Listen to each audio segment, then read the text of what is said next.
this. Robyn she's been just struggling to let go of the dream. God. I need to get over this. Well, then we... I mean, kids have to do what they need to do. So I get it. It's plural marriage will look easy. And I'm like, no, we didn't. But also, Tony needs to just pursue his chess. I think most of the relationships between me and my adult children are strained. It's an issue of... I mean, Kelsey tried so hard to get the whole family back together again. She really wanted to. I think this is travel with me. Like, I'm a road tripper and also must not have cats. I sent a bunch of stuff to my lawyer, and he asked me to kind of follow up on Kody's email about... I said, are you okay with driving? But the way I said it was definitely not a question. No, it was not a question. It was like, David, you're going to drive. If we exit this relationship with the sale of Coyote Pass, then we're all free to go on and do something else. I want to show you this stuff. David has an insane idea to be a tornado chaser. What to do with this? I got this happy life and a happy wife and our kids. And I got all this other stuff. The phone rings, I answer, and McKelty's like, we're in a tornado, we're in a tornado. I just said drive right. Tony McKelty are headed to North Carolina, and we're hoping. You're smelling me? You're smelling me too. Wow, very strong. Do you like it? Do you like how I smell? It's a weird little moment, flirtatious, uncomfortable, and somehow revealing. Kody defuses it by laughing and claiming that he's always impressing her, something he insists he would never do for another woman. But then he confesses something more profound. They've been in transit for months, no romantic weekends or alone time together. What once was love has become routine. They're not lovers anymore, but battle comrades. So now a bit of flirting, even over his stinky body, is an effort to restore a lost flame, to make something mundane feel romantic again. Hello besties, welcome to the channel back. Let's discuss that sister-wives scene.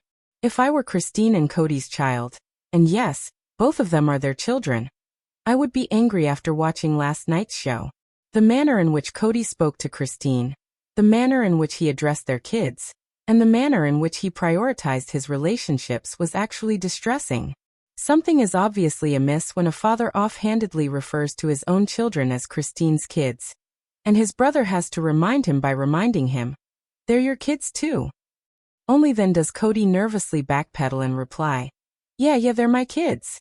All through the episode, Kody was acting as he always does, boasting and acting like we never observed him behaving in such a way for years. He attempts to play coy as though flirting embarrasses him, that he and Robyn are bashful in their monogamy. But we all remember his honeymoon with Robyn, when he was posing in his wetsuit and checked himself out in every reflection. Robyn was even warned by Meri and the other wives about his habit of admiring himself.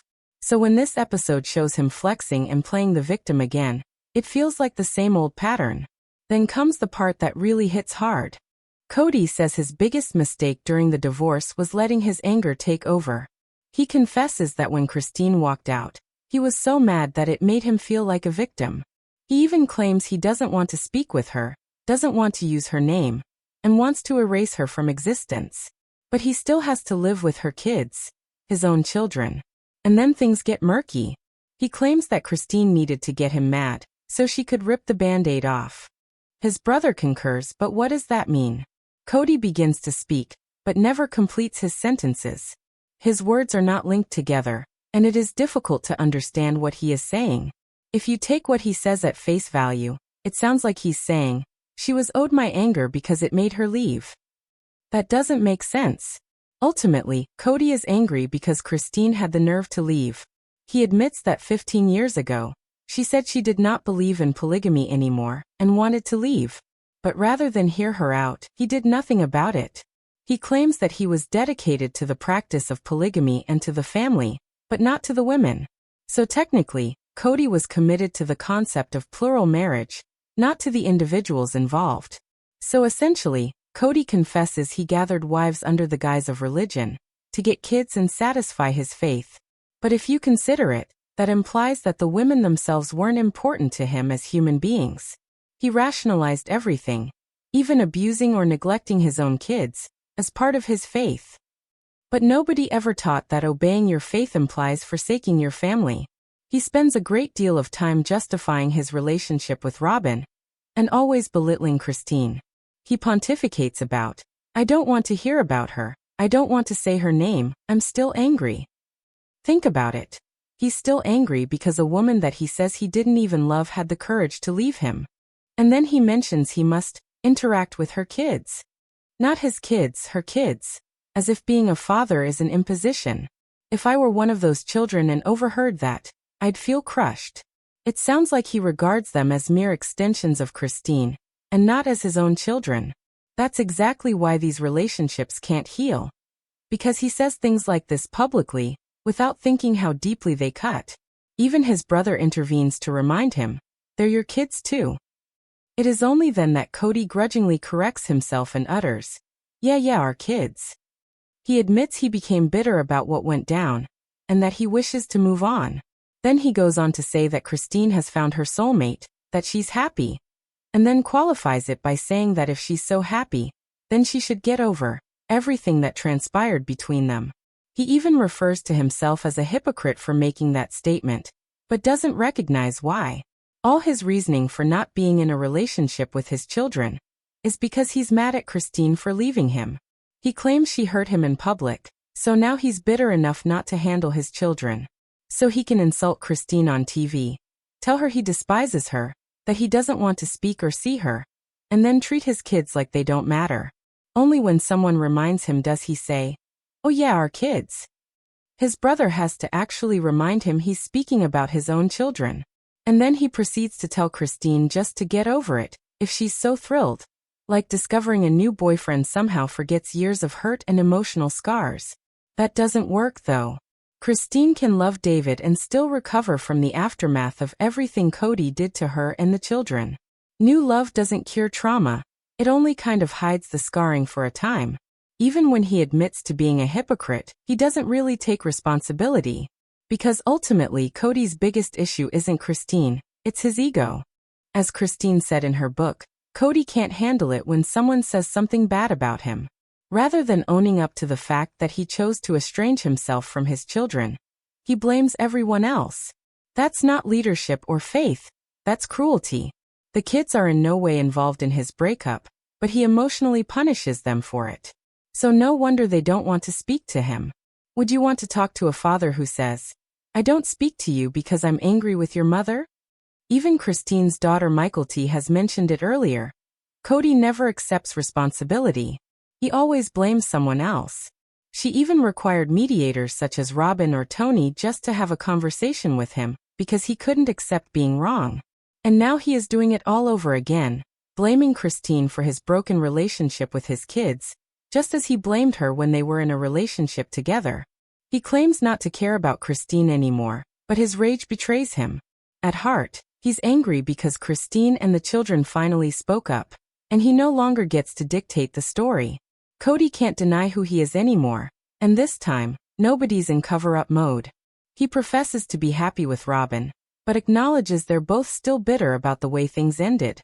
He refers to himself as a believer, as if that excuses the havoc he wreaked. And then he makes a revealing statement. He drives past Christine's old house every day. Each day, he walks by the location which has the last memories of his family prior to everything that disintegrated. He speaks of it as if it hurts, as if he's haunted by it. But let's be real. This is the same residence he hardly ever visited. The same house where he didn't sleep, didn't hang out with his kids, and even removed his name from the property, so he could buy a house for Robyn. And yet he still behaves as if driving by it is some great emotional burden. He states the house created so much tension within the family, that the wives were jealous, that there was too much hostility. So what did he do? He states he needed to ensure Robyn was kept safe. But that phrase, kept safe, reveals so much. In truth, he made Robyn a kept woman. Someone financially supported, sheltered, and protected. Not as a partner, but as someone owned. It's the kind of relationship where the man provides everything, money, housing, status, in exchange for loyalty and intimacy. It's not love, it's control. Kody himself treats the women like they're there to serve him. Christine even wrote in her book about how she was pushed to give him long, tiring massages, despite the fact that he wouldn't even touch her back. and when she quit, he complained to Robyn. Rather than standing up for Christine, Robyn turned on her and asked, "Why don't you give Kody massages anymore?" Christine had a quick answer. "He doesn't do anything for me, so why should I?" Robyn said, "He's such a wonderful husband." And then there's the creepy moment when Robyn refers to Kody as her best customer. If you consider how he acts, that analogy begins to make sense. Robyn's bedroom resembles more of a money cash show than a family bedroom. Kody speaks on podcasts about women being money and security obsessed, suggesting that men can get what they want from women if they contribute financially. He portrays women as gold diggers, telling us that every man wants more women, and every woman wants a man who can take care of her. That way of thinking about women reduces them to commodities, something to be purchased or kept, not loved. And that is the paradox. Kody sold us on the vision of a devoted man, a spiritual husband who loved his wives and lived for family. But what he actually demonstrated was something else altogether. A man who defined love in terms of control, money, and power. He says his other wives couldn't handle how safe Robyn needed to be. But come on, safety doesn't require a 4,500 square foot mansion, luxury cars, or Rolex watches. You don't need $1 million home to protect your family. What it looks like instead is that Robyn was kept, pampered, protected, and provided for, while everyone else was pushed aside. And perhaps, that's exactly why their relationship now seems so odd. Perhaps Robyn actually doesn't enjoy Kody's ways, his vanity, his flexing, his bitterness. Perhaps she's just attempting to convince herself that this is love, when she knows at heart that it isn't. Kody comments, "No, let's just go over there. We're finally going to have a Thanksgiving and a Christmas where I'm not poisoned by the memories of the past ruining my present." He then continues, "I don't know what went wrong, but I know I stirred up jealousy. My wives just couldn't handle how hard I fought to keep Robyn safely kept." And there's the twist again, the rewriting of history. Kody flips the whole thing around to paint himself as the victim, saying his other wives were simply jealous that he cared so much about Robyn's safety. That's not what went down at all. The reality is, the issue wasn't jealousy, it was betrayal. He stole money from Janelle and Meri because he couldn't possibly pay for that house for Robyn. Now he's selling it, and be real, he's not going to pay them back. He spins it as if his wives were upset that Robyn had a home, but what actually occurred was he took their equity, their money, and used it to purchase it. Janelle sold her house in Vegas, a house she purchased and qualified for by herself, and he took her equity. He did the same thing with Meri. He couldn't have gotten into the house without their assistance, and instead of being thankful, he twisted it into a jealousy tale.